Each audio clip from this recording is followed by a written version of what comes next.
눈동자같이 살피시는 거룩하신 아버지 하나님, 이 시간에도 저희를 귀한 곳으로 또 불러서 하나님의 말씀의 깊음을 깨닫게 하시고 알게 하시고, 그로 말미암아 우리가 담대히 하나님 앞에 설 수 있는 귀한 영혼이 될 수 있도록 이 시간 축복하여 주시니 감사합니다. 오늘 또 성령께서 역사하심으로 우리가 이 말씀을 교제를 나누고 함께 할 때 하나님, 우리 인간의 지혜가 아니라 성령의 지혜, 성령이 가르친 것으로 우리가 서로 교제하며 받아들이며 우리가 깨달을 수 있는 귀한 은혜의 시간이 되도록 인도하여 주옵소서. 지금은 시작합니다. 시종을 주님께 부탁드립니다. 이 가운데서 하나님께서 함께 하시고 이 모든 것을 통하여 하나님 영광 받으시고 우리에게는 귀한 은혜의 시간이 될 수 있도록 인도하여 주옵소서. 모든 말씀을 감사함을 드렸고 우리 주 예수 그리스도 이름으로 간절히 기도합나이다. 아멘. 아멘.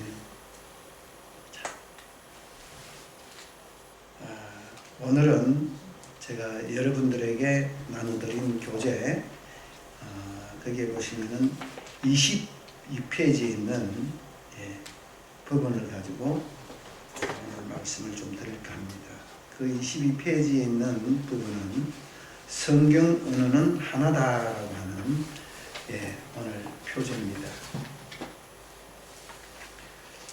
성경 언어는 하나다. 우리가 그 에베소서를 보시면은 주도 하나요, 믿음도 하나요, 하나님도 한 분이요, 그죠? 세례도 하나요, 다 하나입니다. 그렇다면은 성경 언어도 하나다라고 충분히 우리는 가름해 볼 수가 있습니다. 여기에 제가 기록한 대로 보시면 성경의 글자, 문자의 모양은 서로 다릅니다.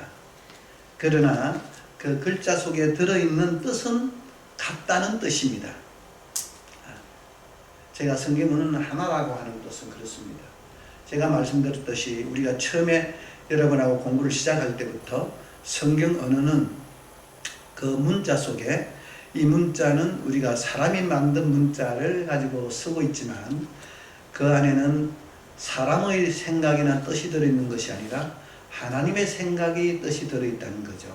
우리는 지금 왜 혼동을 겪느냐 하면은 그 성경의 문자가 우리가 인간이 쓰는 언어이기 때문에 자꾸 우리는 언어의 개념을 볼 때 우리 인간의 개념으로 본다는 겁니다.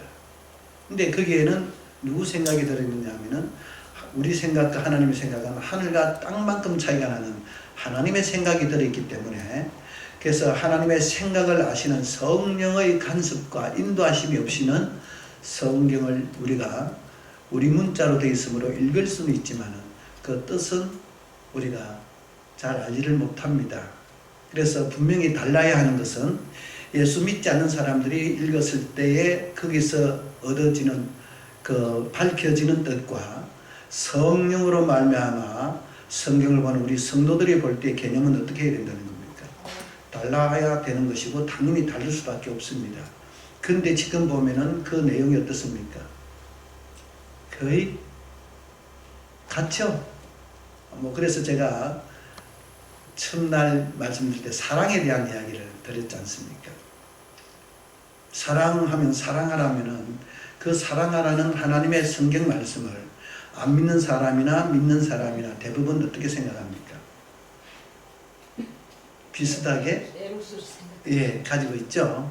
근데 우리는 성경에서 이야기하는 하나님의 생각은 사랑을 줘라는 이야기로서 사랑은 누구이다? 하나님이다. 그래서 사랑하라는 말은 하나님을 줘라 라는 이야기였습니다. 그래서 하나님을 주면 그 상대는 하나님을 알게 되고 하나님을 알면 영생을 얻게 됩니다. 근데 우리 인간이 하는 사랑은 그 사랑에서 우리가 물질을 주고 어떤 마음을 주고 어떤 자비를 베풀더라도 그 사람은 영생을 할 수는 없습니다. 어느 순간까지는 우리 마음에 흡족함은 있고 조금의 만족감은 있을는지 몰라도 우리에게 영생은 없습니다. 그러니까 이렇게 성경적인 언어의 개념이 자세히 보면은 전혀 다르다는 것입니다. 그래서 오늘 또 그런 성경 언어의 하나의 기점으로 또 이야기를 드리는데, 그에 앞서서 그래서 성경 언어는 하나다라고 하는 이야기를 제가 말씀드리고 싶은 겁니다. 자, 거기 보시면은 쭉 제가 몇 가지를 나열을 시켜놨습니다. 예수께서 나는 길이요 진리요 생명이다 라고 이야기합니다. 그렇죠? 근데 우리가 나는이란 말을 빼버리면 길과 진리와 생명은 뜻이 어떻습니까? 그냥 우리 인간적으로 볼 때 길과 진리와 생명은 같습니까? 다릅니까? 다르죠? 다릅니다. 그러나 우리가 예수께서 성경에서는 예수께서 길이고 진리고 생명이라 한다면은 그 길과 진리와 생명은 어떻다는 겁니까? 같은 거죠. 그래서 예를 들면 우리가 생명을 가진 자를 뭐라고 합니까? 성경적으로 살아있는 자, 산 자라고 합니다. 그럼 산 자와 같은 의미로 주님을 길로 표현했을 때 살아있는 자와 똑같은 의미로 우리는 길과 관련돼서 우리는 어떤 자가 되겠습니까? 길을 가는 자, 길을 예비한 자. 그러니까 길을 예비하는 자, 길을 가는 자와 생명을 가지고 있는 자와 의미가 어떻다는 겁니까? 동일시하게 볼 수 있어야 된다는 거죠. 근데 세상에서는 전혀 다릅니다. 근데 성경에서는 어떻다는 겁니까? 그렇다는 이야기란 말이에요. 우리가 왜 헷갈려 하느냐 하면은 우리가 자꾸 인간적인 어떤 문자적인 어떤 해석을 자꾸 하다 보니까 그렇게 되는 거예요. 근데 거기다가 하나님의 생각을 가지고 보면 이런 이야기나 저런 이야기나 뭐해요? 같아요. 근데 왜 하나님께서 이렇게 여러 가지 다양한 어떤 표현을 했느냐 하면은 우리의 하나님이 누구보다도 우리를 창조하신 분이에요. 그래서 모든 인생은 다 미련하고 어리석고 거짓되다고 규정했잖아요. 왜? 아직 완성된 우리 상태가 아니기 때문에 온전한 자로 완전한 자로 우리는 나아가야 되거든요. 그러니까 그 완전치 못한 우리 입장에서 이야기하는 것은 다 그만큼 뭐하다는 거예요? 미련하고 어리석을 수밖에 없다는 거죠. 그래서 우리에게 그런 부분들을 다양하게 이야기해 주심으로 해서 더욱더 하나님의 어떤 생각을 우리에게 더 자세히 모든 사람들에게 깨닫게 하기 위해서 다양하게 쓰신다는 거죠. 그래서 그것은 머리 아프게 만드신 것이 아니라 오히려 쉽게 깨달을 수 있도록 하나님께서 해주시는 하나님의 사랑이 거기에 담겨 있다는 것을 알게 된다는 겁니다. 그러니까 우리는 참 그렇습니다. 물 하나를 보더라도 컵에 물이 반이 있으면은 부정적인 사람은 어떻게 봅니까? 이게 반밖에 없어 라고 한다고 하죠. 근데 긍정적인 사람은 아직 반이나 있어 라고 하는, 그러니까 내가 어떤 마음을 가지고 어떻게 보느냐, 어떤 관점을 보느냐가 굉장히 중요합니다. 그러니까 부정적인 사람은 왜 하나님이 이렇게 말씀을 여러 가지로 복잡하게 만들어 놔서 한다면 벌써 내 마음은 뭐라는 겁니까? 부정적이라는 겁니다. 오히려 하나님이 다양한 사람들이 있기 때문에 그 다양한 사람들에게 하나하나 다 깨닫도록 하기 위하여 이렇게 다양한 표현을 해놓은 것은 하나님이 우리를 향하신 뭐라는 겁니까? 사랑이시다. 그래서 우리는 사랑을 더 느낀다는 거죠. 그러니까 이것을 어떤 관점으로 어디에다가 어떤 목표를 두고 바라보느냐에 따라서 달리 보인다는 것은 우리가 두말할 필요가 없습니다. 자, 그리고 나서 그 다음에 보면 예수는 빛이시다. 그죠? 네, 빛이시다.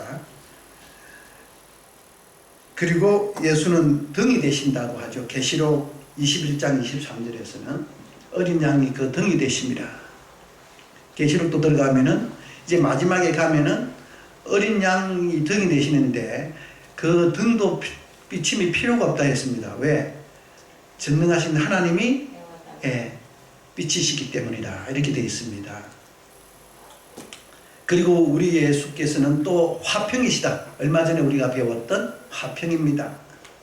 그리고 예수는 고린도전서 1장 30절에 보면 하나님께로부터 나와서 우리에게 지혜가 되시고 의로움이 되시고 거룩함과 구속함이 되신다라고 이야기합니다.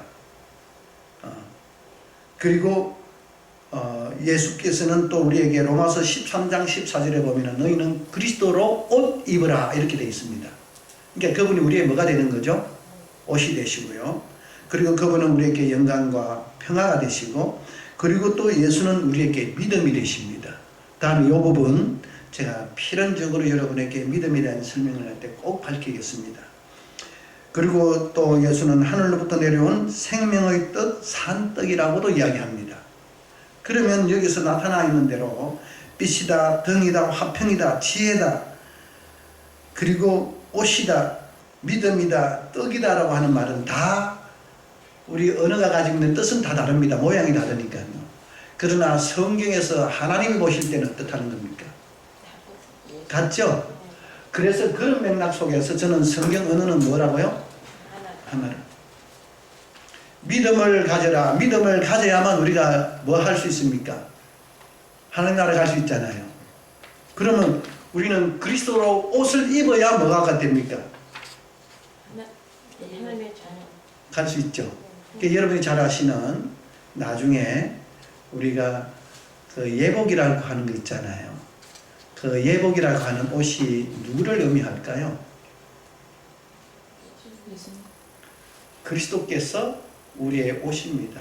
지극히 빛나는 옷이라고 되어 있습니다. 그래서 그 옷을 입었느냐. 그래 우리가 벗은 자를 보면 입혀라고 하잖아요. 어떤 지금 옷을 안 입고 다니는 사람이 어디 있어요? 옷을 벗고 다니는 사람? 아무도 없어요. 근데 뭘 도와준다는 겁니까? 그러니까 벗은 자를 보면은 입혀라 라고 할 때 하나님은 어떤 의미를 가지고 그렇게 이야기를 했겠느냐 하는 거죠. 줄인 자를 보면 먹여라고 할 때 뭘 먹여라는 겁니까? 이 생명의 떡으로 먹여라. 그리고 그리스도로 옷을 입혀라. 그것은 무엇을 위한 겁니까? 영생을 전제로 한 것이라는 것이죠. 근데 그걸 우리가 윤리도덕으로 가버리면은 이거는 예수 안 믿는 사람들도 할 수 있고 다른 종교인들도 할 수 있는 그냥 평범한 일이 되고 맙니다. 그걸 가지고 우리가 하나님 앞에 칭찬받을 수는 없습니다. 그건 믿지 않는 사람들도 할 수 있는 것이기 때문에. 근데 이 생명의 떡인 그리스도, 우리는 영의 양식입니다. 이것 없이는 우리는 가히 살았다고 할 수가 없고 하나님을 만날 수가 없습니다. 어느 일이 큽니까? 무엇을 두고 이야기할까요? 그래서 우리가 깨닫는 사람들은 그렇게 깨닫는다는 거죠. 그래서 그렇게 우리는 하나님이 원하시는 줄인 자를 보면 먹여라, 목마른 자를 보면 마시게 하라 하는 말은 무슨 말이냐면은, 자, 이분이 우리에게 가지고 있는 내 피는 참된 음료요, 내 살은 참된 양식이로다. 내 살을 먹고 내 피를 마시는 자는 그 사람 안에 영생을 가지고 있다라고 이야기합니다. 그러니까 이렇게 차이가 뭐합니까? 다르다고요. 우리가 지금 또 애쓰는 것은 세상적인 어떤 것들을 주기 위함이 아니죠. 진짜 영원한 위에 있는 것을 그들에게 나눠주기 위함이라는 거죠. 그리고 세상적인 것은 오히려 그 사람으로 하여금 열심히 땀을 흘리세요. 땀을 흘리면 하나님께서는 누구든지 믿는 사람이든 믿지 아니하는 사람이든 열심히 노력하면 무엇을 얻게 되어 있습니까? 네, 그래서 먹을 것을, 우리의 부족한 부분을 채울 수 있는 육신적인 것 말이에요. 채우도록 이야기하셨습니다. 그래서 일하지 아니하는 자는 먹지도 말아라. 그래서 우리는 얼마만큼 진정으로 돌아가서 열심히 노동을 통해서 우리가 그 소산을 먹을 것이냐 하는 것입니다. 때로는 저는 그런 생각을 합니다. 우리는 욕심을 버리라고 합니다. 그렇죠? 주님께서는 욕심이 무엇일까요? 잘못하면 이 욕심에게는 또 내가 하면 로맨스고 남이 하면 스캔들이에요. 왜? 내가 하는 것은 정당하고 남이 하면 욕심으로 보인다는 거죠. 저는 이런 것을 많이 봅니다. 이거는 뭐 다 그렇다는 건 아니니까 여러분들 참작하시라는 거죠. 이 동물들을 보면은, 이 겨울잠을 자는 동물들은 겨울잠을 자기 전에 보통 때와 다르게 많이 먹습니다. 근데 그 먹는 양이 보통 때와 다르기 때문에 끝으로 잘못 보면은 어떻게 먹는 겁니까? 욕심으로 먹는 것이 된다고요.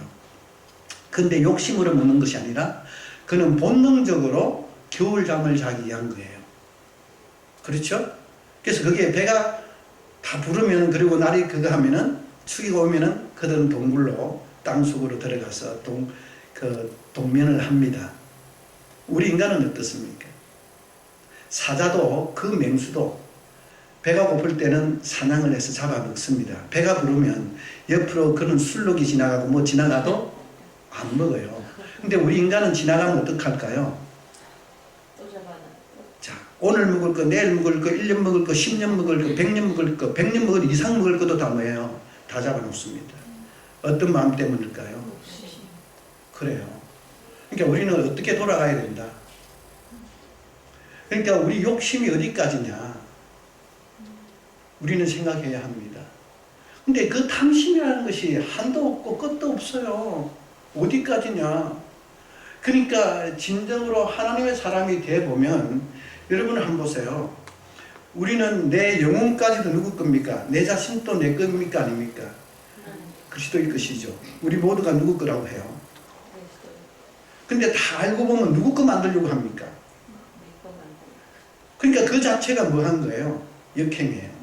우리는 지금 욕심을 안 가진다, 내가 어떤 부분을 덜 가지겠다가 아니라 원래대로 내 모든 것들이 죽기로 돌아가게 만드는 것이 욕심을 버리는 일입니다.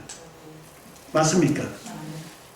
근데 우리는 자꾸 요만큼이라도 내 거 만들려고, 하나님 이전에 이만큼이 내 거라고 했는데 요즘은 요만큼 내 걸로 만들겠습니다. 그것도 다 탐심입니다. 원래는 우리 자신이 주의 것으로 돌아가게 되는, 정말 나는 내 것이 내가 아니다. 사도 바울이 그랬잖아요. 갈라디아서 2장 20절에서 이제 내가 사는 것은 내가 아니요 내 안에 그리스도께서 사는 나일 뿐이라는 거죠. 이제 내가 내 뜻대로 내 의미대로 살려고 했던 나는 이미 뭐 했다는 거예요? 죽어버렸는 겁니다. 과연 우리는 그럴 수 있겠느냐는 거죠. 그게 그리스도를 모신 사람들이 나타나는 삶입니다. 나는 모든 분들이 그런 사람 되기를 저는 원하고 바라는 마음에서 이렇게 강의를 오늘도 이렇게 하고 있습니다. 그래서 이렇게 성경 언어는 몇 가지라는 거죠? 한 가지다. 그래서 왜 그러냐면은 예수 그리스도만 여기에 대입시키면, 그러니까 예수 그리스도께서 우리의 모든 것이 되신다는 거죠. 옷도 되시고 뜻도 되시고 화평도 되시고 생명도 되시고 길도 되시고 믿음도 되시고, 안 되는 것이 있어요, 없어요? 골로새서 3장 11절에 보면은 그래서 이런 말씀이 있어요.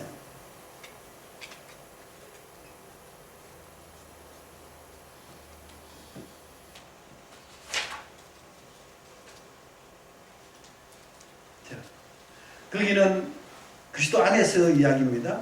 헬라인이나 유대인이나 할례당과 원례당이나 야인이나 수구디아인이나 종이나 자유인이 분별이 있을 수 없나니 오직 그리스도는 만유시요 만유 안에 계시니라, 이렇게 되어 있어요.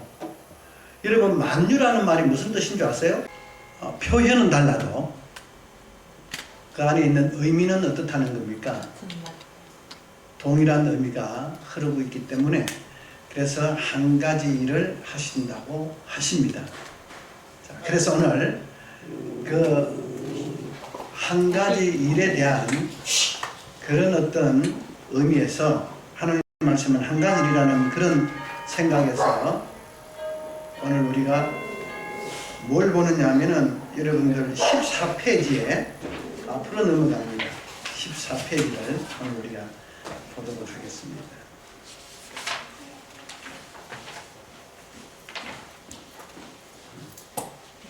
자, 14페이지 보면은 거기에 네 번째 표적이라는 단어가 나올 겁니다. 표적.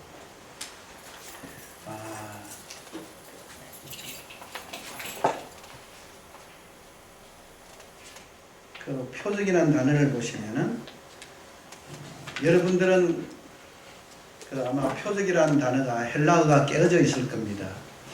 원어에서는 세메이온이라고 하는 단어입니다. 근데 이 단어가 우리 성경에 보면은 이적이다, 표적이다, 또 기사다, 뭐 이런 여러 가지로 표현이 되고 있습니다.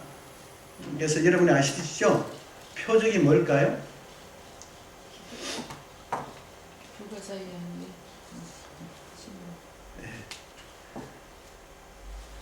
어떤 하나님의 힘으로 하나님의 능력으로 일어나는 우리 기독교적으로 볼 때는 이루어지는 불가사의한 그런 초자연적인 일이다라고 보는 거죠. 그렇죠? 그렇게 생각을 합니다. 뿐만 아니라 이 우리가 국어 사전을 보면은 상식을 벗어난 기이하고 놀라운 그리고 기묘한 이상한 일이다. 그래서 기적이다라고 하는 말을 씁니다. 그래서 이 단어가 가지고 있는 헬라어 뜻은 밑에 헬라 사전에서는 기적, 표적, 표시, 이적, 징조라고까지 해석을 합니다. 그렇게 우리 한글 성경을 그렇게 번역을 해 놓았습니다. 그래서 오늘 우리가 이 부분을 가지고 표적에 대한 아마 이 시대에 가장 필요하지 않을까 하는 생각을 합니다. 우리 대부분 믿는 사람들이 굉장히 뭐합니까? 네, 표적을 원하고 기적을 원합니다. 어떻게 보면 우리 이 인식이 좀 문제가 되지 않을까라는 생각을 해봅니다. 왜냐하면 우리가 한 3, 4일을 굶다가 밥을 먹지 못하다가 누가 나에게 한 끼를 주면 어떻습니까? 대단히 감사하죠.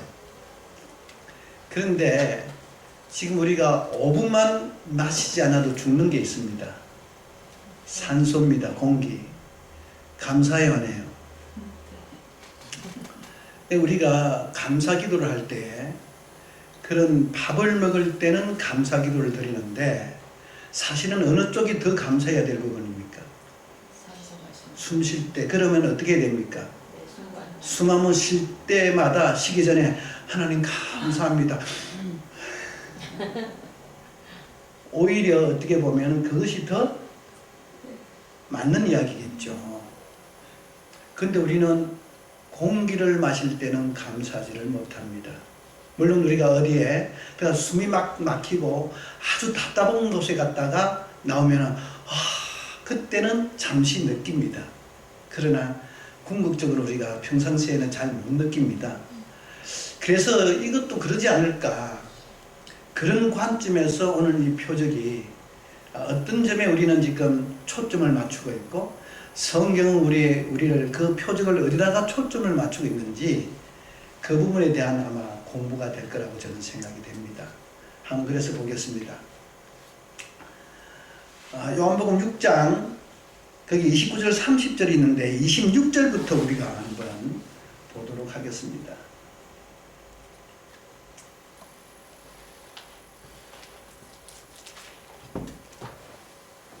이 요한복음 6장은 여러분이 아시겠지만은 어떤 부분이 있습니까?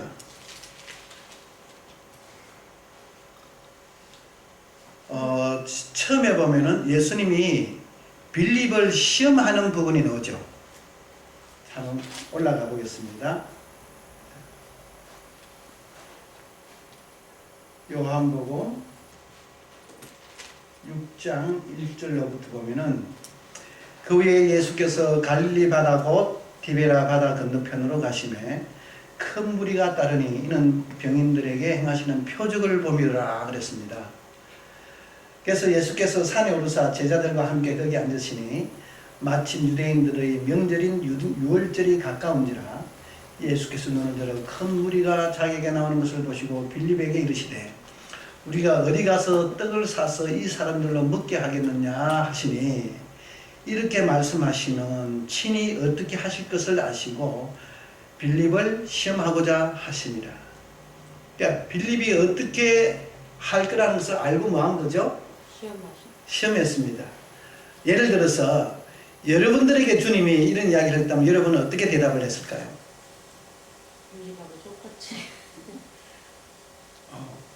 그러니까 빌립이 되라되 각 사람으로 조금씩 받게 할지라도 200데나리온의 떡이 부족하리다.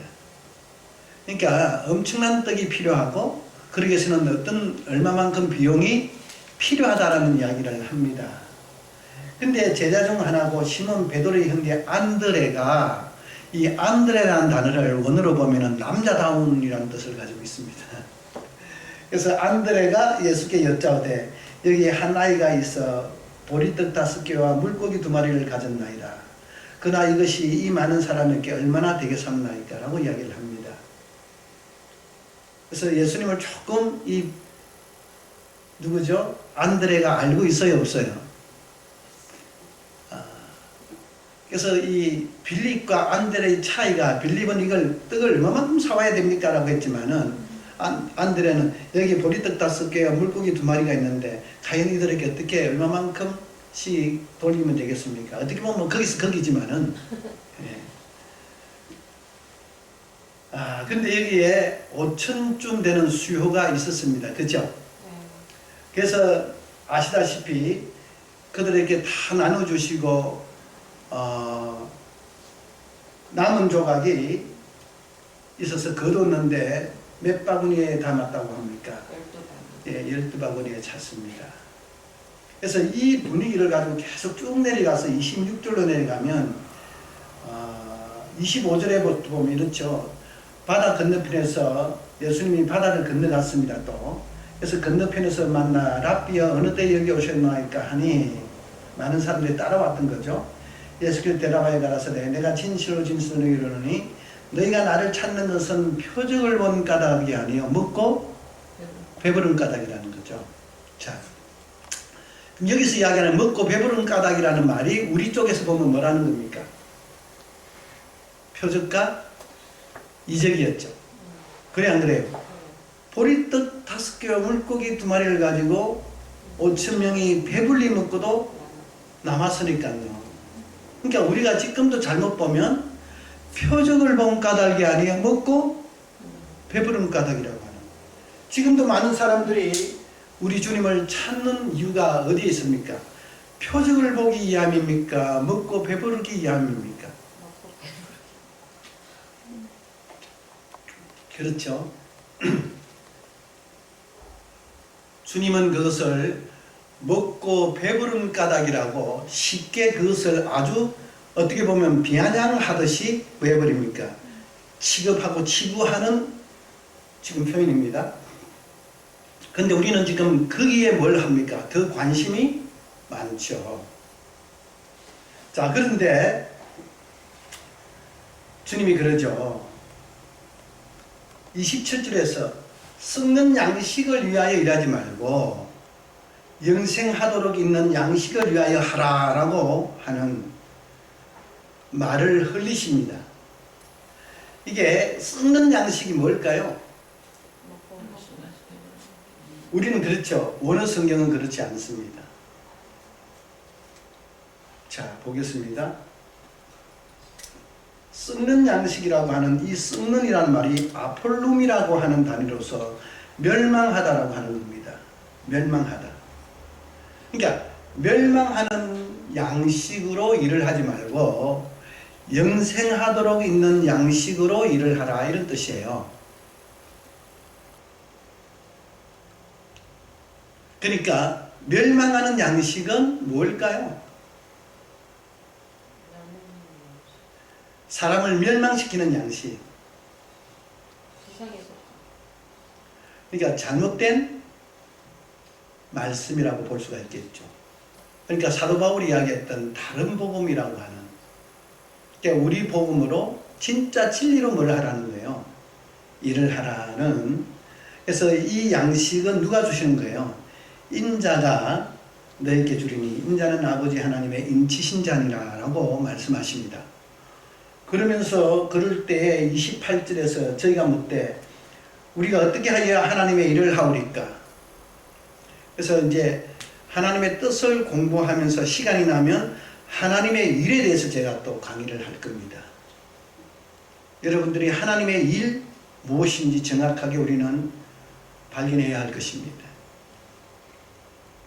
그러면서 29절에 예수께서 대답하여 가라사대 하나님의 보내신 자를 믿는 것이 하나님의 일이시니라 라고. 하나님의 일은 뭐라고 합니까? 하나님의 보내신 자를 뭐 하는 것이? 믿는 것이 하나님 일이죠. 그러면 믿게 하기 위하여 다니는 일이 뭡니까? 우리가 나가서 예수를 믿게 하는 일, 전도하는 일이 무슨 일입니까? 하나님의 일을 하는 것입니다. 그보다 더 큰 일이 있습니까? 없습니까? 한 영혼을 천하보다도 귀하게 여깁니다. 이 천하를 얻고도 너 영혼을 잃어버리면 그 천하가 너에게 무슨 유익이 있느냐. 그래서 이 사실은 우리가 전도하고 주님을 알게 하는 일이 우리가 사는 어떤 일보다도 뭐예요? 중요한 이야기입니다. 자, 그래서 30절에 그런 이야기를 하죠. 저희가 묻되 그러면 우리로 보고 당신을 믿게 하시는 표적이 무엇입니까? 물어요. 뭘 보고 우리가 당신이 누구인지를 믿어야 됩니까? 그래서 믿게 하는 표적이 무엇이니까? 그리고 하시는 일이 무엇입니까? 라고 물었습니다. 그죠?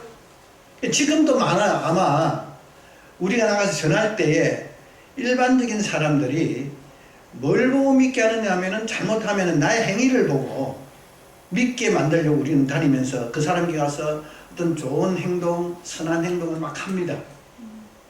근데 그거보다도 뭘 보고 믿도록 해야 됩니까? 물론 그것도 중요하죠. 중요하지 않은 것은 아닙니다. 우리가 전하는 그 말씀의 주님을 그들이 알고 그런 분이라면 나는 믿어보겠다라고 하는, 믿겠다라고 하는 그 말씀을 우리는 듣고 믿어야 되죠. 그래서 그 말씀을 잘 전하기 위해서 우리 행위도 뭐 해야 된다는 거예요? 필요한 거죠. 그런 거지 그 선한 행위 자체가 목적은 아니라는 거죠. 복음을 확실하게 정말 그 사람에게 그 복음을 통해서 그를 구원시키기 위하여 우리 행위조차도 거기에 따라서 선한 행동이 일어나야 한다는 것이죠. 근데 지금도 우리가 보면은 복음은 전하는데 우리 행동이 엉망이면 저 사람들이 뭐가 무엇이 다르다는 거죠? 말과 저들이 전하는 예수가 우리 행위하고 분리가 되었어. 그래서 나는 예수는 정말 저 사람이 말하는 예수는 믿고 싶은데 저 사람을 보면 나는 안 믿고 싶어. 좀 그런 상황이 와버렸다는 거죠. 그러니까 우리는 지금 전할 때 그래서 전하는 사람의 자세가 어떻게 해야 되느냐 하면 정말 노심초사해야 됩니다. 내 행동이 저 사람에게 이 전하러 갔을 때 내가 이 복음의 방해꾼이 아닌지, 즉 복음을 방해하는 사람이 아닌지, 내가 하는 행동이 그에게 얼마만큼 진짜 이 복음이 전파되도록 내가 도움을 진짜 제대로 행동을 하는 사람인지 아닌지를 나를 돌아볼 줄도 알아야 된다는 거죠. 그래야 실효성을 거둘 수 있을 거 아닙니까? 자, 그래서 표적이 무엇이니까 라고 했더니 기록된 바 하늘에서 저에게 떡을 주어 먹게 하였다 한 것 같이 우리 조상들은 광야에서 만나를 먹었다는 거죠. 여러분 한번 생각해 봅시다. 지금 어떤 믿음을 가지고 있다고 하는 분들이 많은 아니말로 우리가 이적과 기적적인 행동을 일으키고는 있습니다만은 하늘에서 만나를 내리는 이런 한 사람이 있어요, 없어요? 있어요? 사람 중에는 없죠. 사람 중에는 없죠. 모세가 했다고 하는데 모세는 한 것이 아닙니다. 그 뒤에 하나님이 그러죠. 주님이 그럽니다. 그것은 30절에 예수께서 이르시되 내가 진실로 이르노니 하늘에서 내린 떡은 모세가 준 것이 아니라 오직 내 아버지가 하늘에서 내린 떡 참떡을 내게 주시나니라고 이야기합니다. 그러니까 하나님이 내려준 거지 모세가 일으킨 기적이 아니에요. 그렇죠? 그래서 그들은 모세는 그들은 볼 때 모세가 기적을 일으켰다라고 생각을 합니다. 그러니까 우리가 그 모세를 그런 선지자의 유명한 분으로 인식하는 것처럼 당신도 그런 어떤 표적을 보인다면 우리가 당신이 누구라는 것을 믿겠다라고 하는 거죠. 그러니까 그런 표적이 무엇이니까 라고 물어요. 자, 그래서 이 부분에 대해서 우리가 생각을 하면서 오늘 여러분하고 성경이 주님이 이야기하는 아까 너희들이 표적을 본 까닭이 아니요 먹고 배부른 까닭이라고 이야기하는 것에서 우리는 표적을 알려고 합니다. 근데 이 돈가닥이 아니라고 할 때의 표적입니까? 아니면은 사람들이 먹고 배부른 의미의 표적입니까? 먹고 그렇죠. 여러분 성경 읽을 때 정말 그렇게 잘 읽어야 합니다. 그러니까 그 표적이라는 단어가 같으니까 지금 같이 보면 안 되죠. 표적이라는 단어를 가지고 주님은 그 표적을 어떤 의미로 지금 이야기하고 있고 우리 사람들은 그 표적을 어떤 관점으로 지금 이야기하는가. 표적이라는 단어는 같지만 의미는 서로가 뭐예요? 다릅니다. 자, 이렇습니다. 그러니까 우리가 지금 성경을 하나님이 말씀하시는 주님이 말씀하시는 표적을 우리는 알아야 할 것입니다. 자, 그래서 마가복음 8장 11절로 가보겠습니다.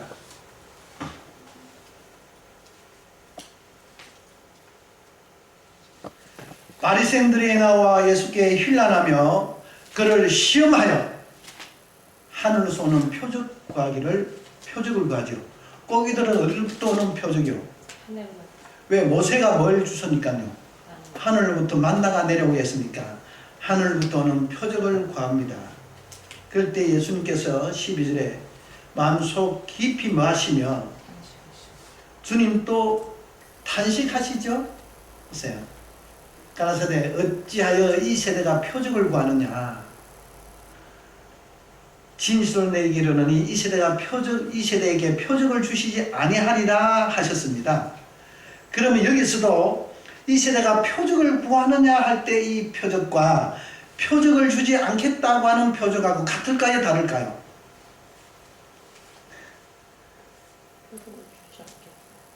네? 다르죠. 그러니까 이 사람들이 구하는 표적, 그들이 원하는 표적이 있고 그들에게 그 표적을 구하는 자들에게는 주님이 표적을 주지 않겠다는 거죠. 근데 알고 보면 많은 다니면서 무슨 일을 많이 하셨는데 표적을 많이 하셨죠. 행하셨잖아요. 근데 표적을 주지 않겠다고 합니다. 그렇죠? 자, 13절 가봅니다. 저희를 떠나 다시 배에 올라 건너편으로 그냥 그러면서 가버리서요. 그러니까 이 마가복음 8장 이 이야기가 앞에 보면은 어떤 사건이냐면은 칠병이어 사건이에요. 나옵니다. 보리떡 7개와 물고기 2마리를 가지고 4,000명을 먹이고 남았던 사건입니다. 앞에서는 또 그렇게 하셨는데 표적을 안 주겠다고 한다면은 이상하지 않습니까? 자, 이 말씀과 똑같은 이야기가 마태복음 16장 1절로 또 가봅니다.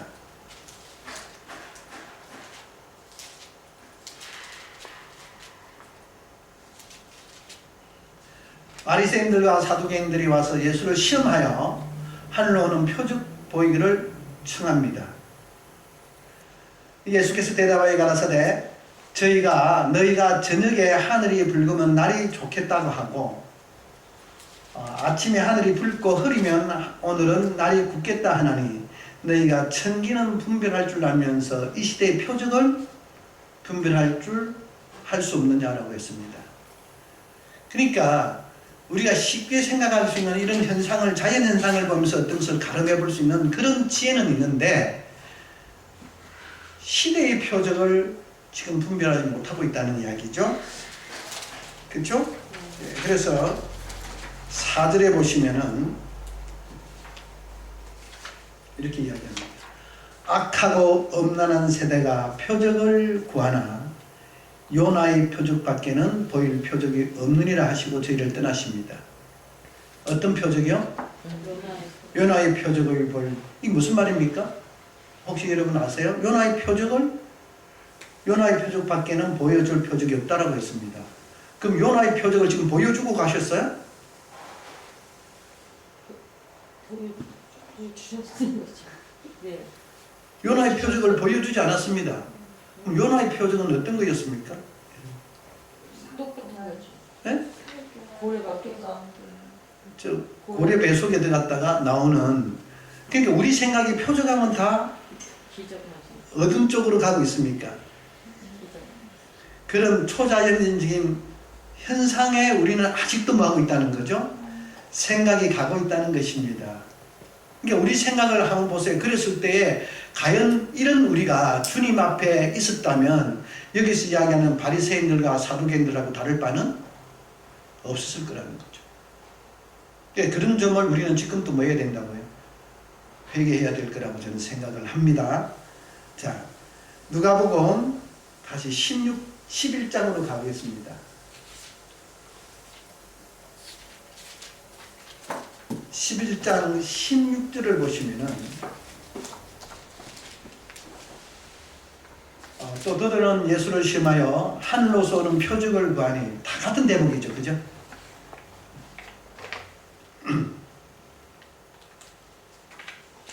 예수께서 저희 생각을 아시고 이르시되 스스로 분쟁하는 나라 마라 항폐하지며 스스로 분쟁하는 집은 무너지리라 라고 했습니다. 굉장히 이것은 문제가 있는 표현입니다. 다른 데는 그냥 가버리시는데 여기서는 누가에서는 이런 표현을 쓰시거든요. 자, 그래서 우리가 이 답을 우리는 찾아야 합니다. 어디서 찾아야 할까요? 새벽이 누구냐? 자, 아까 우리 요한복음에서 그런 이야기를 했잖아요. 너희가 나를 찾는 것은 먹고 배부른 까닭이요 표적을 본 까닭이 아니라고 했습니다. 그래서 어디까지 우리가 읽었느냐 하면은 33절, 6장 33절까지 읽었습니다. 요한복음. 자,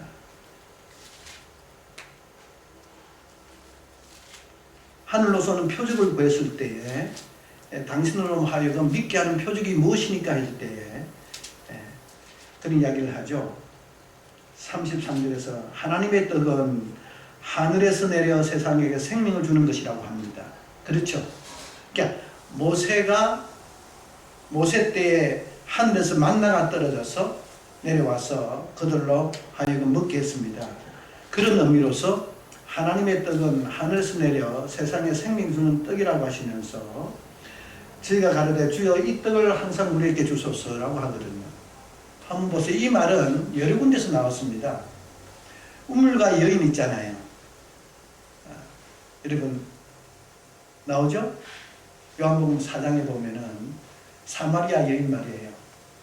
우물가에 물기를 끼러 왔을 때에 그들은 사마리아인이라 날이 선선할 때는 유대인들이 물을 끓여 먹고 날이 쨍쨍 내릴 때는 오후 12시 정오에 그들은 여기 와서 물을 끼러 갑니다.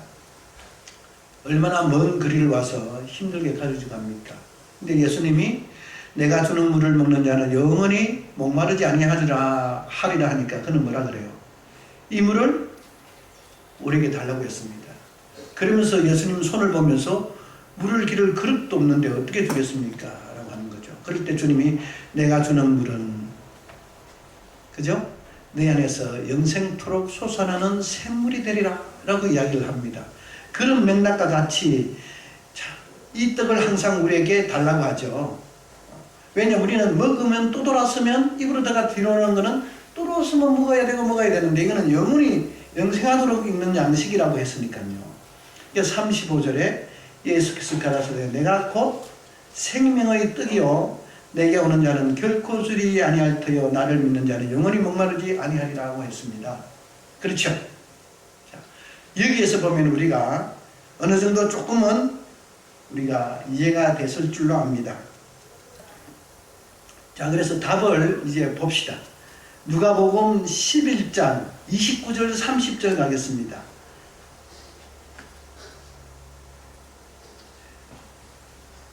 무리가 모였을 때 예수께서 말씀하시되 이 세대는 악한 세대라 표적을 구하되 요나의 표적밖에는 보일 표적이 없다고 하죠. 자, 요나의 표적이 뭔지 한번 봅시다. 30절에 보면은 요나 자체가 니느웨 사람들에게 뭐가 됐다는 거예요? 표적 자체예요. 그와 같이 인자도 이 시대에 뭐하다고요? 그럼 누가 표적이라는 거예요? 주님이 표적 자체입니다. 근데 우리는 지금 어떤 표적을 구할까요? 주님이 지금 정말 좋지 않게 이야기하는 먹고 배부른 의미의 표적을 우리는 구합니다. 그런데 주님이 먹고 배부른 표적과 이적을 행했던 그 이유는 어디 있을까요? 자신이 누구라는 것을 표정. 자신이 떡이라고 하는, 표적이라고 하는 사실을 말하는 거죠. 우리에게 뭐 하기 위해서? 깨닫게 하기 위해서 그런 일을 행하신 사실을 우리는 뭐하죠? 인식할 수 있습니다. 근데 지금도 우리는 그렇게 주님을 우리 안에 모시고 있으면서도 우리는 그 주님보다도 어떤 일에 더 관심을 가집니까? 표정. 네. 먹고 마시는 거. 그렇죠. 조금 여담으로 여러분에게 오병이어 사건 있잖아요. 보리떡 5개와 물고기 2마리가 가지고 있는 의미를 혹시 아세요? 사람들이 볼 때는 단순한 뭡니까? 보리떡이고 물고기예요. 그러나 성경적으로는 여러분에게 한번 보여드리도록 하겠습니다.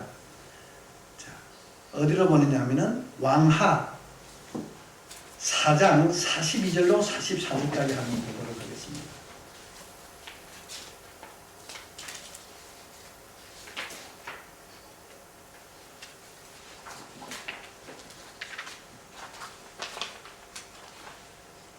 이게 언제 시대죠? 다윗. 예, 그러면서 누가 있을 때입니까? 엘리야 시대입니다. 자, 한 사람이 발살리사에서부터 와서 처음 익은 식물, 처음 익은 곡식, 곧 보리떡이시까 또 자루에 담은 채소를 하나님 사람에게 드린지라. 저가 가로되 물에게 주어 먹게 하라. 그 사환이 가로되 어쩌미니까 이것을 100명에게 베푸니까 하나. 엘리사는 또 가로되 무리에게 주어 먹게 하라.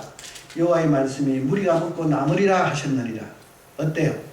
주님이 행하셨던 그 오병이어 사건하고 어떻습니까? 동일한 사건이 여기서도 있죠. 근데 여기서 보리떡이 무엇을 의미합니까? 오병. 처음 익은 식물이죠. 그래 안 그래요? 처음 익은 식물 곧 보리떡. 그렇죠?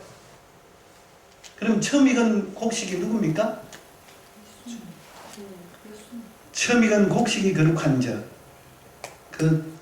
그런데 우리 로마서에는 그래 놨죠. 처음 익은 곡식 가루가 거룩한 자, 떡덩이도 거룩하고. 그래서 이 처음 익은 곡식이라고 하는 이 처음 익은 것은 바로 우리 신약에 오면 누구를 의미하냐면은 성경은 우리 주 예수 그리스도를 의미합니다. 그러니까 거기에 이야기하는 그 떡은 사실은 하늘로부터 내려온 생명의 떡에 대한 하나의 비유로서 말하고 있죠. 보리떡 5개와 물고기 2마리를 지금 보여주고 있습니까? 아닙니까? 사도들은 이 점을 어떻게 보았는가를 우리는 한번 성경을 통해서 한번 찾아보자는 거죠. 자, 고린도전서 1장 22절부터 한번 보도록 하겠습니다.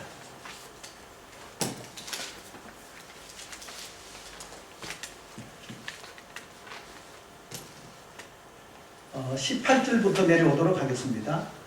십자가의 도가 멸망하는 자들에게는 미련한 것이요 구원을 얻는 우리에게는 하나님의 능력이라고 했습니다. 십자가의 도가 뭡니까? 예?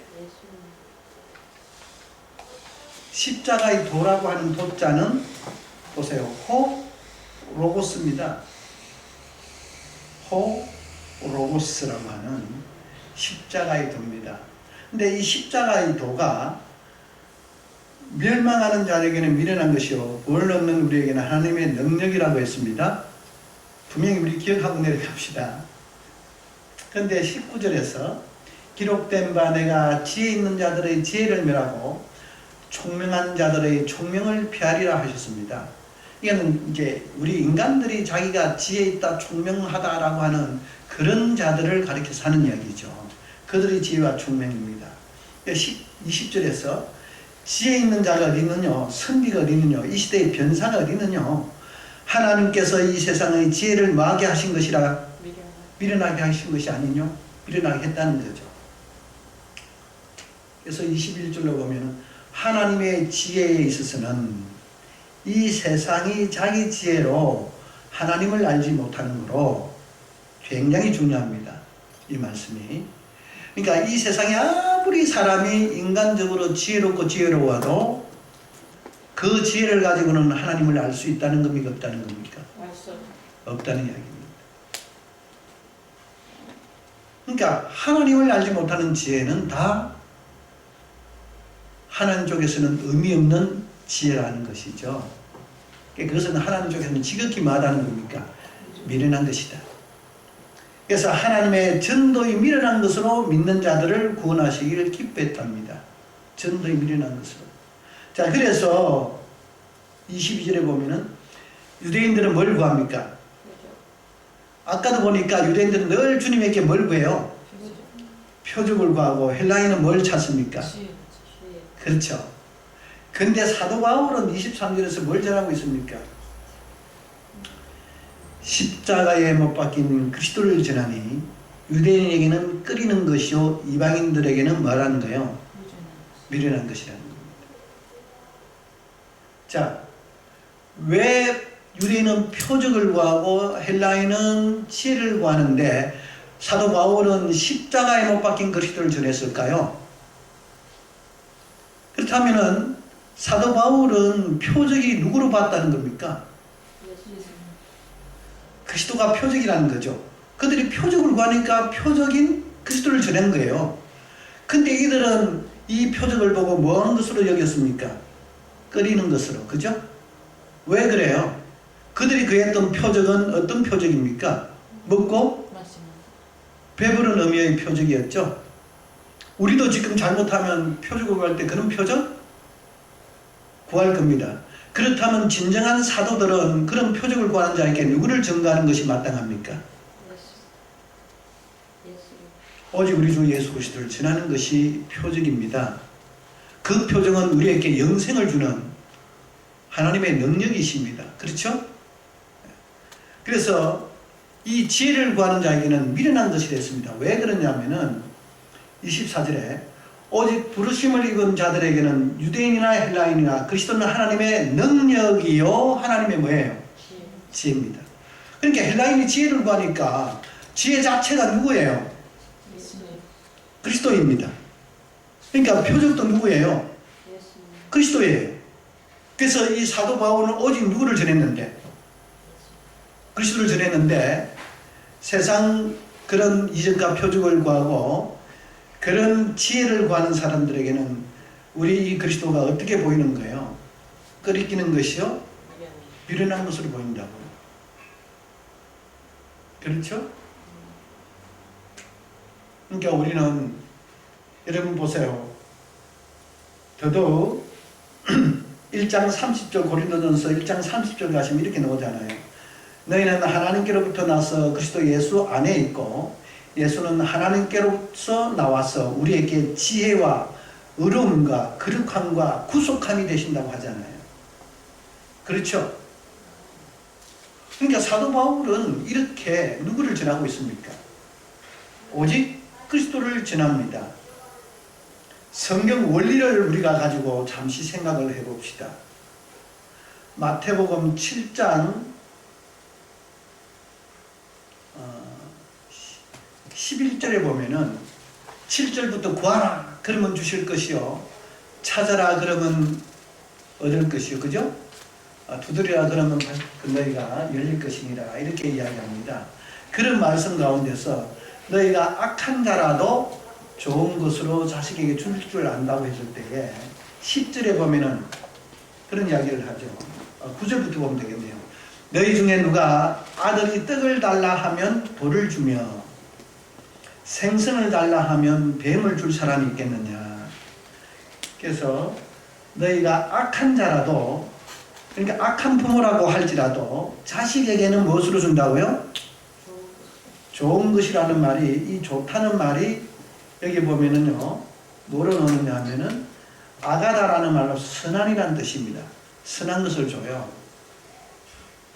하물며 하나님께서 너희 아버지께서 구하는 자에게 좋은 것으로 더욱더 좋은 것으로 이런 뜻입니다. 여기서는 하물며라는 말이 너희 아버지께서는 하물며 더욱더 좋은 것으로 그를 구하는 자에게 주시지 않겠느냐 그랬어요. 자, 그러면 성경 원리가 오늘 우리가 봤습니다. 세상 사람들은 알지 못해서, 또 우리도 믿음에 연약한 사람들이 잘 알지 못해서 세상적인 먹고 배부른 것들을 구하러 온다고 하더라도 지금 우리가 줘야 될 것은 뭘 줘야 된다는 겁니까? 오직 예수 그리스도십니다. 그럼 하나님이 우리에게 더 좋은 거 주시는 것이 뭘까요? 여기서 좋은 것으로 주신다고 했잖아요. 이게 지금 누가복음으로 가면은 이것이 어떻게 나타나느냐 하면은 11장 9절 10절로 가면은 자, 구하는 이마다 받을 것이요 찾는 이가 찾을 것이요 두드리는 이게 열릴 것이니라. 그래서 11절에 너희 중에 아비 된 자 누가 아들이 생선을 달라면 생선 대신에 뱀을 주며 또 알을 달라면 정갈을 주겠느냐. 너희가 악할지라도 좋은 것을 자식에게 줄 줄 알거든. 하물며 너희 천부께서 구하는 자에게 뭘 주신다는 거죠? 자, 그러면 마태에서 좋은 것이 여기서는 뭐로 나타납니까? 성령을 주시는 걸로 돼 있죠. 그러니까 우리가 입으로 들어갔다 뒤로 놓는 그런 어떤 이적적이고 표적적인 것을 구하러 왔을 때에 우리가 하나님의 어떤 그런 속성, 하나님의 성격으로 우리가 그 마음을 받아준다. 뭘 준다는 겁니까? 오직 예수 그리스도는 그죠? 그래 안 그래요? 주는 것이 성경적인 이야기고 사도들은 그렇게 살아왔습니다. 근데 우리는 지금 많은 부분들이 뭘 가집니까? 악한 자도 줄 수 있는 어떤 것들을 뭐하고 있죠? 주고 있다고 한다면은 그래서 그걸 가지고는 악한 자인지 진짜 우리 하나님인지가 구분이 될 수 있다 없다? 될 수 있어요 없어요? 없어요. 불가능합니다. 여러분 아시다시피 출애굽을 할 때에 모세의 그 누굽니까? 바로 이 술사들도 이적과 표적을 행합니까 안 합니까? 행해요. 지금도 다른 어떤 이단이라든지 어떤 불교나 다른 쪽에서도 얼마든지 이런 표적과 이적이 일어납니까 안 일어납니까? 일어나고 있습니다. 그러니까 그걸 가지고는 우리 하나님 신이 이 다른 신은 사도 바울은 다른 신이 없다고 하잖아요. 그래 안 그래요? 우리 하나님이 어떤 다른 신보다 뛰어난 신입니까? 하나님 외에는 다른 신이 없는 겁니까? 없는 거죠. 없어요. 다른 신이 없습니다. 신으로 인정하면 안 됩니다. 그래서 우리 하나님이 신이라는 것을 뭘 가지고 우리가 그들에게 나타내야 됩니까? 하나님이 주시는 떡은 영원히 영생하는 떡, 하늘로부터 내려온 산떡이라고 하는 영생하는 떡, 생명의 떡이 누구를요? 그리스도를 우리에게 주시기를 원하십니다. 믿으십니까? 예. 우리도 그것을 받아서 성령이 임하시면 권능을 받아 땅끝까지 이르러 내 증인이 되리라. 그래서 그 일을 하는 것이 지금 우리가 하나님 일을 하는 것이요. 그것을 우리는 주는 것이 하나님의 표적을 그들에게 뭐 하는 겁니까? 나타내는 거예요. 우리는 그 표적을 전하는 사람이 되시기를 바랍니다. 다른 것 아닙니다. 그래서 아까 서두에 우리가 먹고 막 이렇게 쓰는 거 있잖아요. 그는 세상 나가서 뭐 하면은요? 열심히 일하면 누구나가 다 구할 수 있어요. 근데 잘못하면 그것 때문에 우리는 우리 속에 욕심이 생겨난다는 거죠. 자, 나에게 오늘 또 주님이 계시고 내일 또 내 안에 주님이 계십니다. 주님이 계시는데 무슨 걱정하십니까? 우리 안에 주님이 있어도 내일이 걱정이고 모레가 걱정이고 10년, 20년 앞에 우리는 걱정입니다. 그래서 그 걱정을 떨치려고 말로는 주님을 믿고 내 안에 계신다 하면서도 우리는 내가 걱정을 가질 수가 없게 만드는 어떤 것들을 내 안에다가 채우려고 우리는 노력하면서 사는 것이 우리입니다. 얼마나 말과 행동이 다르게 사는지 우리는 우리 자신을 돌아봐야 할 줄로 압니다. 지금 우리 전하는 모든 사람들이 과연 무엇을 전해야 할까요? 어떤 일을 전해야 할까요? 저는 그런 것들을 이런 우리가 공부를 통해서 분명히 배우자는 것입니다. 단순하게 성경을 아는 것보다도 그 성경이 더욱더 나가서 성경이 무엇을 말씀하고 우리는 어떻게 살아야 하는 것까지도 우리는 뭐 하는 것이죠? 배워야 하고 깨달아야 할 줄로 압니다. 그래서 실제 이제 표적이 누구라는 것 우리는 알았었죠.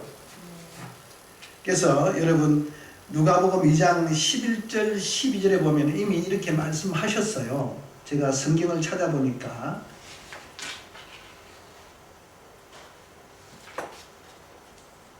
오늘날 다윗의 동네에 너희를 위하여 구주가 나셨으니 곧 그리스도 주시라 했습니다. 그죠? 11절에 12절에 보니까 너희가 가서 강보에 사여 구에 놓인 아기를 보리니 이것이 너희에게는 뭐라고요? 표적이라고 하는데 우리는 이것을 어떻게 인식을 했느냐 하면은 이 예수님 자신이 표적이라는 의미보다도 예수님이 이렇게 태어난 이런 어떤 일들이 뭐라는 거예요? 표적이라고 하는 관점으로 봐왔습니다. 어떻습니까? 그랬죠. 우리 생각이, 우리 관점이 어떻든 정확하게 어떤 부분을 가는 것보다도 조금씩 뭐하고 있습니까? 빗나가고 있다는 사실입니다. 여러분, 죄가 뭐하다는 겁니까? 빗나간 화살이라고 하는 겁니다. 아시겠죠? 굉장히 중요합니다. 그리고 34절에는 이렇게 표현을 하더군요. 우리 주님을 시몬이 저에게 축복하고 또 모친 마리아에게 일러 가로되 보라 이 아이는 이스라엘 중 많은 사람들의 패하고 흥함을 위하여 비방을 받는 표적이 되기 위하여 세움을 입었다라고 합니다. 어떤 표적이요? 그래서 예수님이 이 땅에 계실 때에 비방받았어요? 안 받았어요? 그래서 비방을 받는 표적으로 세워졌기 때문에 주님이 이 땅에 계실 때에 그만큼 뭘 받았습니까? 비방을 받을 수밖에 없었습니다. 근데 많은 사람들이 주님 자신을 표적으로 받느냐? 그게 아니라 많은 사람들이 따랐던 것은 주님에게 따랐던 목적은 주님으로부터 뭘 얻게 하여? 먹고 배부르기 위하여 따랐다는 사실입니다. 자, 그래서 우리는 한번 생각을 해봐야 합니다. 이 시점에서 예수님이 그럼 왜 당신이 표적을 행했을까요? 당신 자신이 표적이라고 하면서도 왜 표적을 행했을까요? 주님이 주로 행하신 표적이 뭐였습니까? 안전뱅이가 일어나고 소경이 눈을 뜨고 기머거리가 듣게 되고 벙어리가 말을 하게 되는 주로 이런 표적이죠. 왜 그런 표적을 주로 행했을까요? 자, 예? 예수를 나타내려 하십니다. 그래요. 이사야서 35장 4절부터 보시면은 겁내는 자에게 이르기를 너는 굳세게 하라 두려워 말라 보라 너희 하나님이 오사 보수하시며 보복하여 주실 것이라 그가 오시면 너희를 과시라 하라. 5절에 그때에 어느 때입니까? 그가 오셨을 때에 뭐라고 합니까? 소경의 눈이 밝을 것이며 기머거리의 귀가 열릴 것이며 그때에 저는 자는 사슴같이 뛸 것이며 벙어리의 혀는 노래하리니 이는 광야에서 물이 솟겠고 사막에서 시내가 흐를 것이니라 했습니다. 자, 유대인들이 메시아가 올 것을 믿었어요? 안 믿었어요? 네, 그가 오셨는데도 믿어요? 안 믿어요? 안 믿으니까 어떤 일을 합니까? 지금 이사야에서 예언을 했던 그가 오시면은 이런 일들이 일어날 거라고 하는 그분이 이런 일을 할 거라는 예언을 했습니다. 그렇기 때문에 이런 일을 하신 거죠. 그 일을 하신 것은 우리에게 그 혜택을 주기 위함입니까? 당신이 표적으로서 메시아로서 그라고 하는 것을 증거하기 위한 하나의 수단이었습니까? 수단이셨죠. 근데 우리는 지금 그리스도를 증거하는 것이 더 큰 일입니까? 먹고 배부르게 되는 그런 표적과 이적을 행하는 것이 더 큰 것입니까? 여러분 한번 생각 진지하게 해봅시다. 성경은 바로 주님이 표적이고 그래서 잘못하면 주님이 말씀하셨던 이 세대가 이 악한 세대가 표적을 구하나 잘못하면 어떤 세대로 들어갈 수도 있죠. 잘못하면 악한 세대로 잘못하면 넘어갈 수도 있다는 겁니다. 그게 두려운 거죠. 그러면 그들에게 뭘 주지 않겠다고요? 표적을 주지 않겠다는 거죠. 그래서 눈이 어두워져서 우리가 진짜 어떤 이적과 표적적인 먹고 배부른 그런 기적적인 어떤 사건만을 자꾸 우리는 뭐 한다면, 요구하고 거기에만 우리가 더 기인한다면 주님은 우리에게 당신이 표적이라는 사실로서 그 표적을 주시지 않겠다는 이야기를 합니다. 그리고 그 부분이 성경에 정확하게 기록되어져 있습니다. 아까도 봤지만은 마태, 마가, 누가에서 봤지만은 요한복음은 이렇게 말씀하고 있습니다. 여러분 2장 23절부터 4절 보도록 하겠습니다. 저는 이걸 보면서 굉장히 저는 두렵고 떨림으로 성경을 보게 됐고 읽게 되는 그런 어떤 상황을 저는 여러 번 만납니다. 자, 6월절에 예수께서 예루살렘에 계시니 많은 사람이 그 행하시는 표적을 보고 그 이름을 믿었다고 합니다. 뭘 보고요? 정말 우리 조심해야 됩니다. 표적을 보고 믿어야 됩니까? 그 말씀을 전하는 복음을 보고 주님을 믿어야 합니까? 사도 바울은 복음의 사도였죠. 복음을 전하기 위해서 세워진 사도입니다. 그렇죠? 그리고 어쩌면은 복음을 확실히 전파하고 우리에게 은사라든지 이런 것들이 주어진 것을 여러분 마가복음 16장을 보면서 알아요, 몰라요? 말씀을 확실히 전파하고, 그죠? 자, 그래서 여기 봅니다. 믿었으나라고 했습니다. 근데 24절에서 예수는 그 몸을 저에게 의탁하지 아니하셨으니 이는 친히 모든 사람을 아심이라고 했습니다. 여러분 23절과 24절이 문장이 문맥이 흐릅니까? 안 흐릅니까?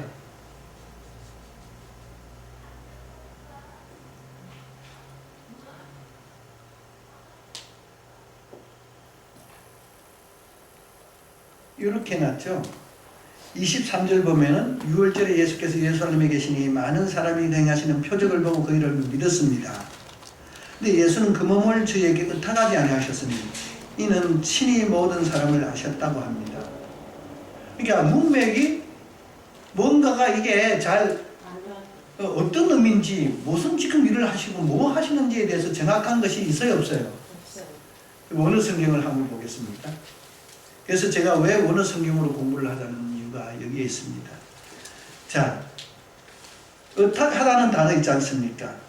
예수는 그 몸을 저에게 의탁하지 아니했다고 하는 이 의탁하라는 피스토 동사가 한번 보시도록 하죠. 위에 23절에서는 믿었으나라고 하는 4100번 피스토 동사입니다. 근데 믿다는 동사가 밑에서는 뭐 하다고 하죠? 믿다, 의탁하다라고 해석을 해버렸습니다. 그렇죠?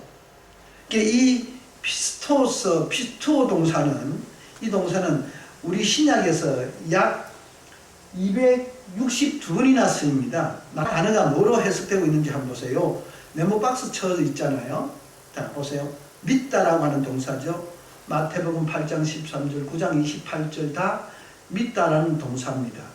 하나같이 믿다라고 많은 부분에서 하는데, 왜냐하면 이 단어 자체가 믿다는 동사인데 이 요한복음 여기서만 뭐라고 하는 말로 표현했느냐 하면은 의탁하라는 말로 했습니다. 그러니까 이게 굉장히 언어를 사용함에 있어서 좀 다른 개념의 말로 섰다는 거죠. 자, 그러면 이렇게 해석되는 겁니다. 예수께서 친히 그 자신을 저들에게 믿다는 동사잖아요. 앞에 근데 우크라고 하는 부정어가 붙어 있어요. 그러니까 믿게 하지 아니했다라고 하는 겁니다.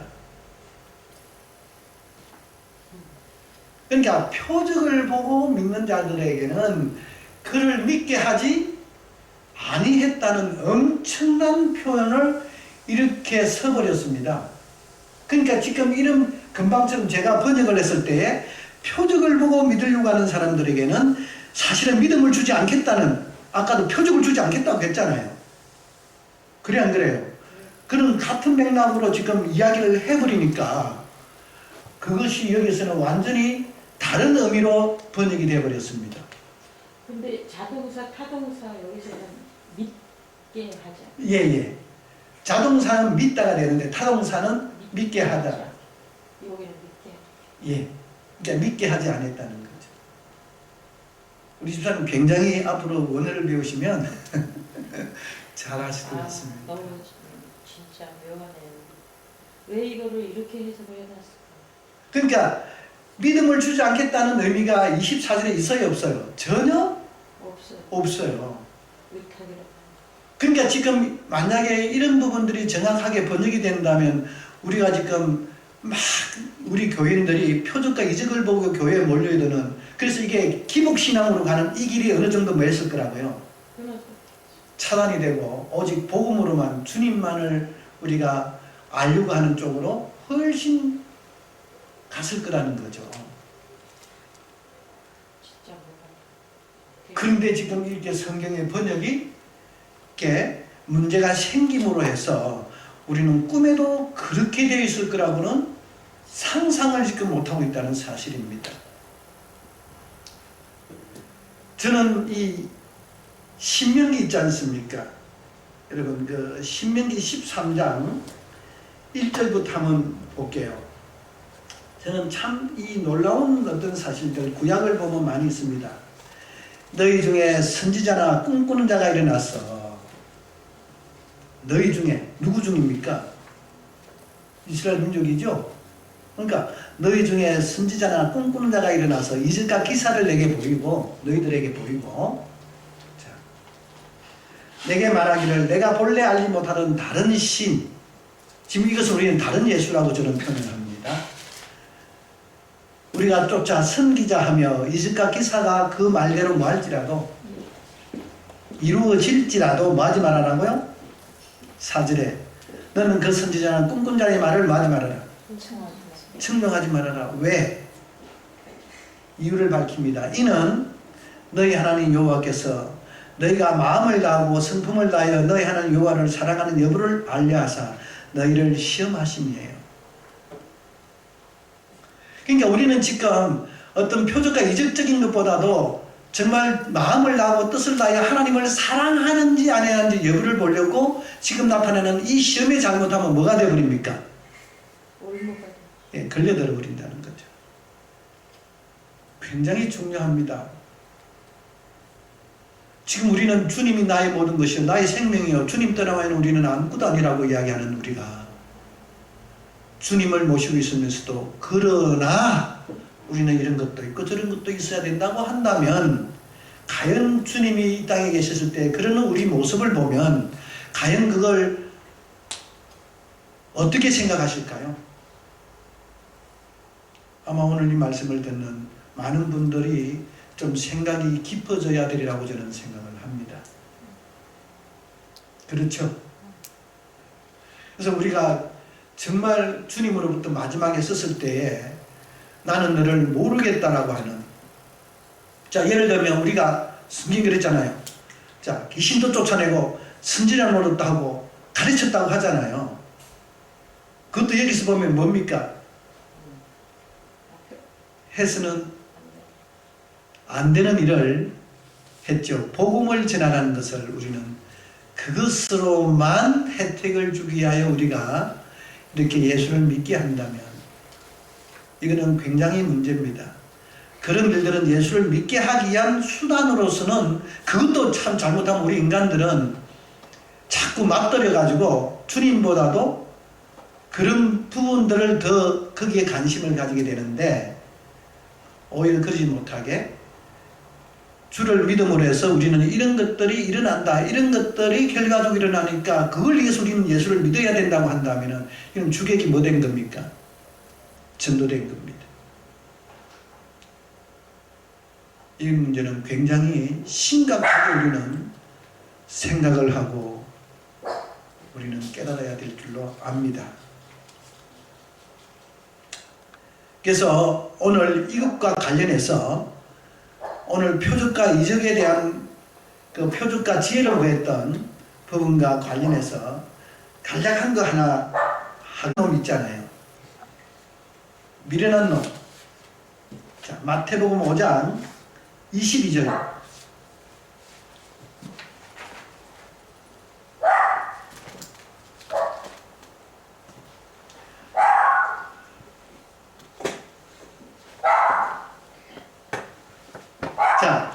나는 너희에게로는 형제에게 노하는 자마다 심판을 받게 되고 형제를 대하여 라다라 하는 자는 공회에 잡히게 되고 미련한 놈이라 하는 자는 지옥불에 들어가게 되리라 했습니다. 여러분, 미련한 놈이라고 한다고 해서 지옥불에 들어간다면 천당 갈 사람 지금 이 시대에 있어요, 없어요? 제가 맨날 이거 궁금했던 건 아니, 우리가 친해도 뭐라고 하죠? 친한 사람에게도 반가워서 야 미련한 놈아, 우리 아이들에게도 잘못하면 저 미련한 너 왜 그리 미련해? 라는 말을 우리는 공공연히 쓰고 있습니다. 지금 여기서 마태복음 5장 21절에 얘기하는 미련한 놈이라는 뜻이 바로 그런 어떤 의미라고 한다면은 천당 갈 사람 아무도 없습니다. 그렇죠? 그러면 오늘 우리가 보는 이 미련한 놈이라고 하는 우리식으로 이 단어를 보면서 미련한 놈이라는 이 단어를 보면서 우리식으로 이해를 하려고 하니까 우리 생각으로 보려니까 이게 이해가 안 되는 거죠. 그러니까 이 미련한 놈을 하나님 쪽에서 볼 때에 어떤 의미가 담겨 있는가? 성경은 누구 거예요? 하나님 거잖아요. 하나님 쪽에서 우리에게 말씀하시니까요.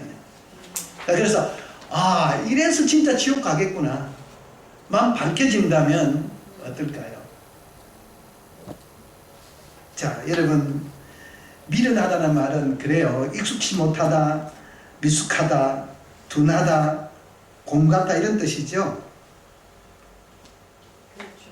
근데 성경적으로 우리가 한번 풀어보도록 하겠습니다. 조금 전에 우리가 했던 고린도전서 1장 22절 다시 돌아가겠습니다.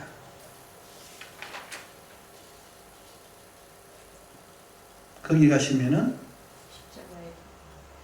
유대인은 표적을 구하고 헬라인은 지혜를 찾았습니다. 그렇죠? 근데 우리는 십자가에 못 박힌 그리스도를 전하니 유대인에게는 끓이는 것이요 이방인들에게는 뭐라고요? 미련한 것입니다. 자, 우리가 이렇게 그리스도를 전하니 그들은 우리를 뭐라고 생각하는 거예요? 미련한 자라고 이야기해요, 안 해요? 그렇죠? 미련한 자라고 한다면은 25절까지 더 읽어보고 제가 말씀드리겠습니다. 오직 부르심을 입은 자들에게는 유대인이나 헬라인이나 누구든지 그리스도는 하나님의 능력이요 하나님의 지혜가 되십니다. 그래서 25절 하나님의 미련한 것이 사람보다 지혜롭고 하나님의 약한 것이 사람보다 강합니다. 그렇죠?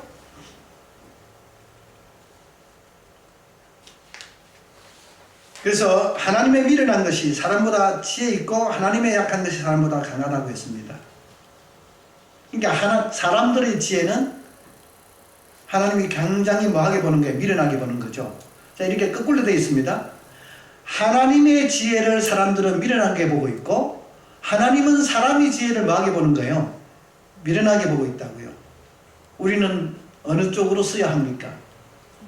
하나님 편에 써야 되겠죠. 그래서 여러분 고린도전서 3장 18절 더 나아가 보도록 하겠습니다.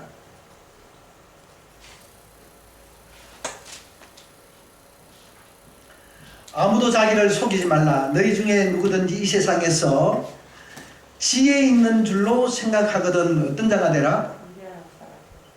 자, 이게 무슨 뜻입니까? 그리스도를 전했더니 그들은 미련하게 봅니다. 그래서 너희는 세상에서 미련한 자가 되라는 것은 오직 그리스도를 전하는 자가 되라 이런 이야기죠. 이렇게 우리를 그리스도를 전하는 우리를 보고 사람들이 뭐라고 이야기한다면 미련한 자라고 한다면 그들은 어디에 속한 자입니까? 주님께 속한 자입니까? 마귀에게 속한 자입니까? 그럼 그들은 마귀에 속한 자라는 이야기죠. 어디로 갑니까? 지옥불에 들어갑니까? 안 들어갑니까? 바로 그런 뜻이라는 사실을 여러분들이 아셔야 합니다. 그러니까 마태복음 5장 22절 쉽게 풀어졌어요? 안 풀어졌어요? 어때요, 집사님? 성경은 그렇게 푸는 것이 성경입니다. 그러니까 우리가 이 미련한 자를 우리 식으로 아무리 생각을 해도 이게 어떻게 이렇게 하는데 지옥에 갈 수 있느냐라고 하는 것이 밝혀지지 않았다는 거죠. 그래서 3장 19절 더 들어가 봅시다. 이 세상 죄는 하나님께 미련한 것이니 기록된 바 지혜 있는 자들로 하여금 자기 계율에 빠지게 하사 하시는 이시라고 하셨습니다. 그러니까 세상에서 그리스도를 빼고 아무리 자기가 지혜롭다고 하더라도 그 지혜는 하나님께서는 미련하게 보는 뿐만 아니라 그런 지혜로운 자를 자기 계율에 빠지게 하시는 하나님이시라는 사실을 이야기하죠. 자, 그러면 우리는 이 세상에서 어떤 자가 되어야 됩니까? 하나님이 보시는 지혜로운 자가 이 세상에서는요, 미련한 자가. 왜요? 우리는 반복하는 일이 뭐밖에 없으니까요. 그리스도를 전하는 이 일들이. 사도 바울은 어디에서 밤낮으로 몇 개월, 1년, 2년을 끊임없이 전하기도 합니다. 여러분, 왜 그래요? 그들에게 영생을 주기 위하여 말이에요. 그게 하나님의 일이요, 사도들의 모든 생활이었습니다. 그러니까 그렇게 살다가 그들은 뭐 했습니까? 같습니다. 사도 바울도 이제 내가 사는 것은 내가 아니요 내 안에 그리스도가 사는, 그러니까 이제는 내가 있지만은 내가 나가 아니라는 거죠. 오직 그리스도를 전하는 나일 뿐이라는 사실을. 여러분, 그리스도를 전할 때 부끄럽습니까? 그리스도가 하나님 쪽에는 어떤 분입니까? 굉장히 아름답고, 그죠? 모든 것이 되는데 사람들에게는, 때로는 물질적인 것을 구하는 사람들에게는, 야, 이 세상 살 때 그리스도 믿는다고 밥 주냐? 돈 주냐? 그보다 더 귀한 것이 지금 그리스도이신데, 우리는 많은 사람들이 그런 생각을 합니다. 그래서 그렇게 사는 우리들 사람들이 과연 미련하게 본다고 한다면 과연 그들 마음속에 누가 있느냐? 오히려 그렇게 전하는 사람들 보고 감사합니다. 우리가 해야 할 일을 당신들이라도 이렇게 해주니 정말 감사합니다. 우리가 당신들에게 무엇을 도와드릴까요? 어떻게 하면 되겠습니까? 라고 오히려 마음을 합치는 쪽으로 온다면 모르지만은 오히려 비난한다면 그 사람 안에는 과연 누가 있으며 그는 과연 어디로 가겠느냐 하는 거죠. 그래서 보니까 오늘 우리가 볼 때에 성경 언어는 하나라고 하는 관점에서 표적이 누굽니까? 자, 미련한 자라는 것도 누구를 요구한 자입니까? 그리스도를 전하는 자를 미련하게 본다고 한다면은 모든 것이 다 누구에게서 나옵니까? 그리스도예요. 그러니까 아까 고린도전서 1장 18절에 십자가의 도가 누구였습니까? 십자가의 도가 십자가에 못 박힌 그리스도였습니다. 도가 호로고스가 누구예요? 말씀이 육신이 되어 오셨던 우리 주님을 두고 이야기하시는 거죠. 그래서 오직 사도 바울은 누구를 전하다가 가신 분이에요? 오직 예수 그리스도를 전하시다가 가셨습니다.